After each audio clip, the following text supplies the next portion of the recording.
Welcome to Telangana rising news. నేడే Congress party maha dharna.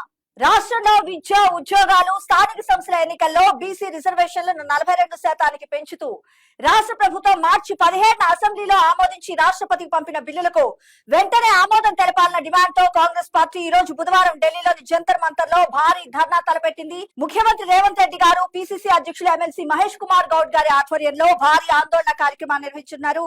ఈ కార్యక్రమానికి కాంగ్రెస్ పార్టీ అగ్రనేత రాహుల్ గాంధీ గారు, ఇండియా కూటమి పార్టీల ఎంపీలు హాజరు కానున్నారు. ఇక్కడ మరొక అంశం చూసినాం. జయశంకర్ పోరాట యోధుడు, తెలంగాణ సిద్ధాంతకర్త ప్రొఫెసర్ జయశంకర్ ఉద్యమ స్ఫూర్తిని కొనసాగిస్తామంటూ ఆయన ఆశయ సాధనకు ప్రజాప్రభుత్వం ఎప్పుడూ కట్టుబడి ఉంటుందని సీఎం రేవంత్ రెడ్డి గారు వ్యాఖ్యానించారు.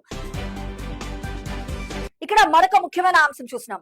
రాజ్యసభ కార్యక్రమాలు నడిపేది మీరా లేకపోతే హోంమంత్ర? మేమేదో ఉగ్రవాదం అన్నట్లు వెల్లోకి రానియకుండా మమ్మల్ని సిఆర్పీఎఫ్ బలగాలు అడ్డుకోవడం ఏంటంటూ కాంగ్రెస్ పార్టీ అధ్యక్షులు మల్లికార్జున్ ఖర్గే గారు నిలదీశారు. ఇక్కడ మరొక ముఖ్యమైన అంశం చూసినాం. కాళేశ్వరం బ్యారేజీలపై వాస్తవాలు దాచి ప్రజలను మభ్యపెట్టిన భారత నేతల నిజ స్వరూపాన్ని జ్యుడిషియల్ కమిషన్ బట్టబయలు చేసిందంటూ నీటిపారుదల శాఖ మంత్రి ఉత్తమ్ కుమార్ రెడ్డి గారు వ్యాఖ్యానించారు. ఇక్కడ మరొక అంశం చూసినాం. రాష్ట్రంలోని పెండింగ్ జాతీయ రహదారులకు వెంటనే అనుమతులు మంజూరు చేయాలని మంత్రి కోమటిరెడ్డి వెంకటరెడ్డి గారు కేంద్ర మంత్రి నితిన్ గడ్కరీకి విజ్ఞప్తి చేశారు.